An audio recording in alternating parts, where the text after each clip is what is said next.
Hi, everybody. Thank you for joining us today, wherever you're joining us from. Thank you for clicking on this video. You're probably here because you'd like to learn about the community leadership policy and social justice concentration. And you're more than likely a brand new student coming in, whether you're in your first year or you are a brand new transfer student. Hi, welcome. So happy to have you here. Or you're a student that might be changing majors, or you're a student that's just interested in seeing what this other concentration is all about. In either case, I'd like to introduce you to two very awesome folks. One is Dr. Rita Kohli, and the other is our School of Education Ambassador, Brenda Valdez-Gutierez. These folks have plenty of great information to share with you on this concentration. So without further ado, I'm going to go ahead and hand it off to them. Thank you, Richard.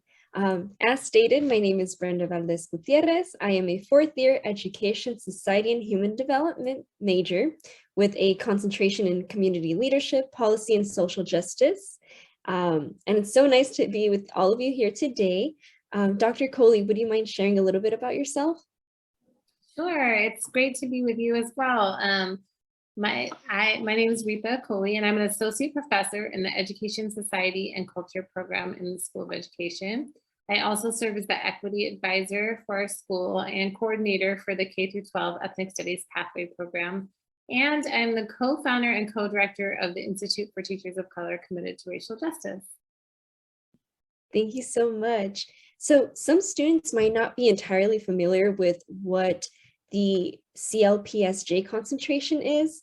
The definition from our general catalog describes it as a concentration that prepares you to acquire a critical understanding of educational theory, research, and practice from an interdisciplinary perspective across the educational pipeline, so pre-kinder through higher education, with a focus on challenging inequality and promoting equity and social justice. So as I mentioned, this is the definition from the general catalog, but would you mind putting it in your own words?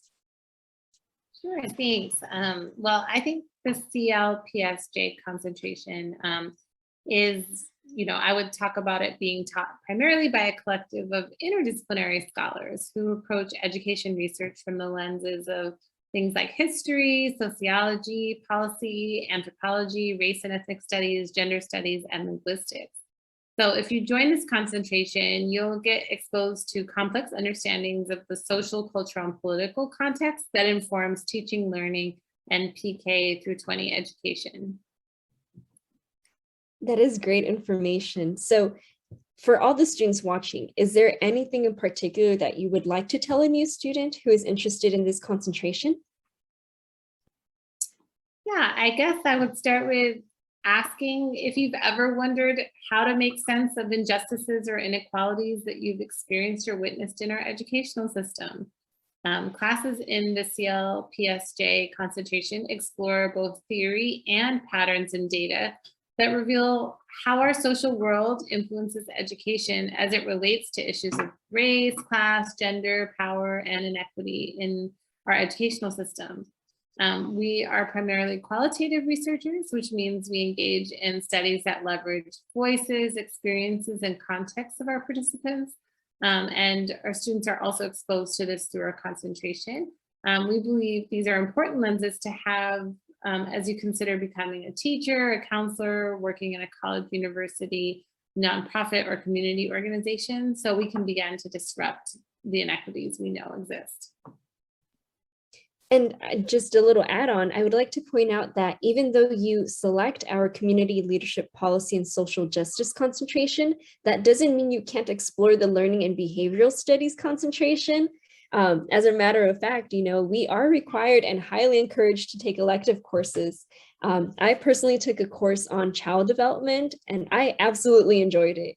I think it was just really interesting and kind of I don't know, a little different from what I would usually take in my other classes, but I really enjoyed it. So definitely don't feel like you're stuck to one concentration. You can do a lot of exploring. And just to add on to what Dr. Kohli said about revealing how our social world influences our education, our professors and courses are so much more than just looking at research and reading articles. a lot of the times for a lot of assignments, you'll find yourself doing real life things that you might do in a future career or as a future educator.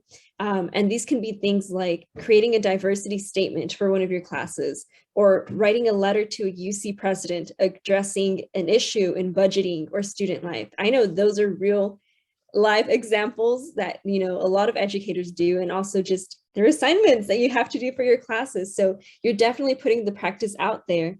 So definitely keep that in mind. And Brenda, what was your favorite class that you took? I would say that my favorite class was our prerequisite and intro course. So that is Education 5. I remember I took it with Dr. Gutierrez, and I was just so amazed because, you know, it's just been so intriguing to learn about the terminology and theories that describe and explain my school experience and how my world has shaped it. So I'm a first-generation college student who has immigrant parents, right, from Mexico. And I just remember reading articles and theories about like consejos, which is like advice that is very common in Latin American or Hispanic households, and like non-traditional familial support. And I was just like, oh my God, like I really relate to this. And I, you know, a lot of the times I feel like throughout, you know, K through 12, it was just something I thought not necessarily wasn't normal, but it just wasn't brought up, you know, that my parents were offering me support, that consejos have a lot to do with your educational experience. So I was just so mind blown, and it's definitely the class that solidified my decision to stay in education. But what has been your favorite class to teach, Dr. Kohli? Thanks. Yeah, one of my favorite classes to teach is Education 148, which is critical race theory in K through 12 schools. So Education 147, which is Education for Diverse Society, is a prerequisite for the course. And that course exposes students to a range of understandings of how power and inequity exists in schools. So we look at disability, race, language, gender, sexuality. I'm one of the professors that teaches that class, but there's a lot of professors that teach that class. And so once you've taken that, if you wanted to focus more specifically on how structural racism exists in laws, policies, and practices that govern K through 12 schools, then 148 would be the class that you would take. I know there's a lot of talk around critical race theory in the media these days, and we've seen a lot of cases of racism in schools and universities and in our world. And this is a class that we can use the frame of critical race theory to deconstruct real world experiences. One of the assignments the students are asked to do is facilitate a critical media analysis. So they're taking news, articles from the news or events from the news, and they're using the lens and theories to kind of deconstruct what we see really happening in our daily life. And so it's just a really powerful space for students to kind of do what you were saying, Brenda, make sense of the realities that they experienced or they're seeing around them. Thank you, Dr. Kohli. And so with this concentration, what type of careers do you think students might be interested in? Well, my work is focused on building the racial literacies of teachers. And so my selfish dream is for students in this concentration to become teachers. But I know that students like you, for example, have interest in working in higher ed as well. And so we have students who go on to work in student affairs in universities, students who pursue PhD programs to be researchers or professors, policymakers, working in education nonprofits. I have a undergrad student who took one of my classes, ended up working for the institute that I co-direct, and over the years developed an interest in research, and now has started this fall as in a doctoral program in Washington State. And so it's really amazing to see the kinds of different directions that students take with the degree that they have here. And I think it's not really so much gearing you towards a specific career, but it's really, the concentration really allows students to develop a lens that they bring into the career that will really shape the way they understand that work through a lens of equity and justice. I was curious what career you're interested in pursuing after you graduate. So I actually entered SOE with the intention of becoming a high school academic counselor. I just absolutely, I think I've always just been so in awe in regards to like the college admissions process, like helping students with like financial aid, and, you know, personal statements, and getting to know the students through that college admissions process, because it's really personal. And I think a lot of students obviously share a lot about themselves in that process. And I think my goal has just been to facilitate that for, you know, like hundreds of students. I think it would just be, I don't know, I absolutely love just helping students and interacting with them. But I also, you know, I wanted to work as an academic counselor because, you know, there's so many more options than a four-year institute. And I feel like a lot of the times our students who don't end up at four-year institutes aren't aware of other options that exist, like technical schools or, you know, community colleges, and that sort of thing, or certification process or certification programs. And so that was my initial intention. But after I recently became a student lead for one of our volunteer programs for community engaged learning. And through there, I was able to learn about programming. So how to conduct workshops or events, how to plan events, how to lead a cohort. And, you know, I still love interacting with students, but I am definitely looking forward to working at a larger scale, either at a nonprofit or at the school board or a school district, preferably LAUSD, and working with college attainment and helping students reach their academic goals and potentials after high school. So that's really what I look forward to. And with that, I think we can pass it on to Richard now.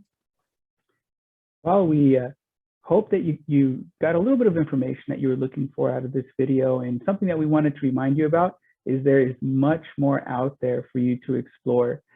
So if you haven't yet, head on over to our education.ucr.edu website, head to our undergraduate advising space in there.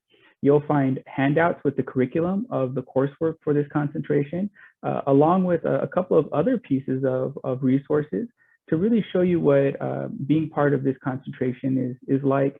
We also want to encourage you to do the very thing that you just did here virtually, but in person or live on Zoom or wherever you connect, because there are faculty out there teaching courses in this concentration. When you take a class with them, connect with them, ask them about their work, ask them how it relates to the concentration. You'll be amazed with what else you'll be able to find here on campus.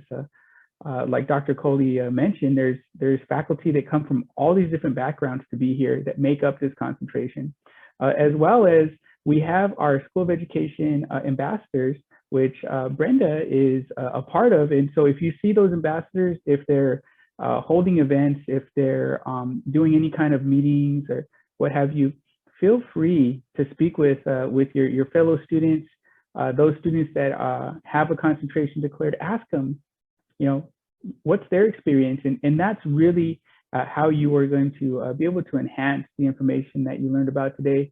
So with that, we just want to say thank you. We hope you all have a great day. Take care.